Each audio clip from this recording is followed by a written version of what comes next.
মৃতদেহ কি কাজ করতে পারে? মৃত্যুর পর কোনো কোনো ধর্মে মৃতদেহ চিতার আগুনে পুড়ে ছাই হয়ে যায়, আবার কোনো ধর্মে মৃতদেহ কবরস্থ করা হয়, আবার অন্য কোনো ধর্মে মৃতদেহ স্থান পায় সাজসজ্জাযুক্ত কফিনে। বিভিন্ন ধর্ম এবং দেশের রীতিনীতি মেনেই শেষ বিদায় হয় মৃতদেহের। কিন্তু ছোট থেকেই পরিচয়হীন জীবন কাটে যেসব মানুষের, তারা মারা যাবার পর সরকারি সাহায্যে দাফন হয় অথবা কখনো বেওয়ারিশ লাশ হিসেবে ঠাঁই হয় হিমঘরে। কিন্তু কখনো কি শুনেছেন মৃত্যুর পরও ৬৬ বছর ধরে মৃতদেহ রাস্তায় ঘুরে বেরিয়েছে? এমনটাই ঘটেছিল যুক্তরাষ্ট্রের এলমার ম্যাককার্ডি নামে এক ব্যক্তির মৃতদেহ নিয়ে। শুধু ঘুরেই বেড়ায়নি, তার মৃতদেহ আয় করেছে লক্ষ লক্ষ টাকা। এলমার ম্যাককার্ডি এমন একজন ব্যক্তি যিনি বেঁচে থাকতে অপরাধমূলক কাজের জন্য কুখ্যাতি অর্জন করে, কিন্তু মৃত্যুর পর সুখ্যাতি অর্জন করে। ১৯১১ সালে মারা যান এলমার, কিন্তু ১৯৭৭ সাল পর্যন্ত তার মৃতদেহ অনেক মানুষের আয়ের উৎস হয়ে ওঠে। এলমার ম্যাককার্ডি ১৮৮০ সালে জন্মগ্রহণ করেন। তিনি ছিলেন অনাথ।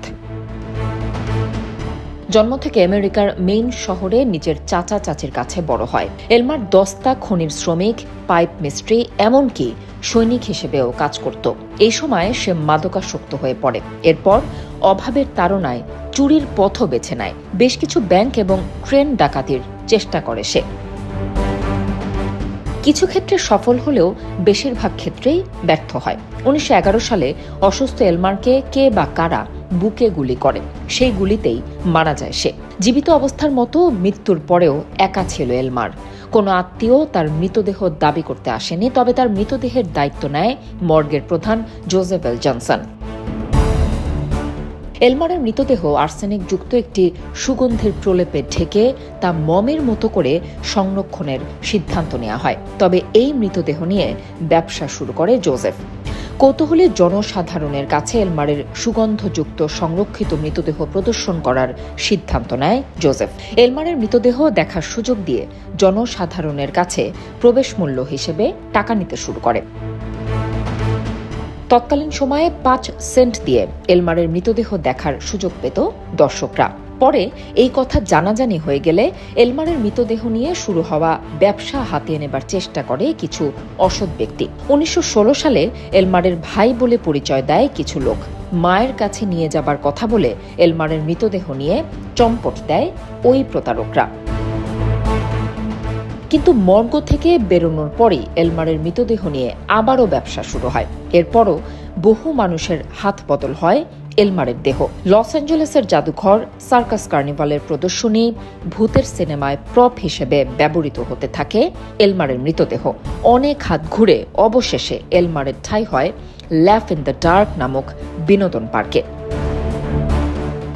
সেখানে দ্য 1000-year-old ম্যান নাম দিয়ে একটি গাছে ফাঁস লাগিয়ে ঝোলানো হয় তার মৃতদেহ।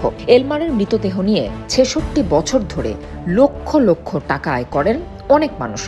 ১৯৭৭ সালে একটি গোডাউন থেকে এলমারের ঝুলন্ত দেহ উদ্ধার করা হয়। জায়গাটি ছিল অন্ধকার এবং নিস্তব্ধ। মাকড়সার জালে ভরে গিয়েছিল এলমারের মৃতদেহ।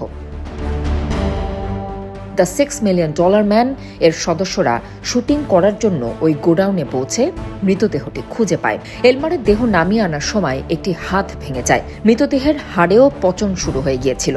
মৃতদেহের বুকে বুলেটের ক্ষতচিহ্ন এবং তার শরীরে লেগে থাকা ১৯২৪ সালের লস অ্যাঞ্জেলেসের একটি মিউজিয়ামের টিকিটের মাধ্যমে এলমারকে চিহ্নিত করা হয়। মৃত্যুর ৬ দশক পর এলমারের মৃতদেহ ওকলাহোমার গুথরির বুট হিলে সম্মানজনকভাবে সমাধিস্থ করার সিদ্ধান্ত নেওয়া হয়।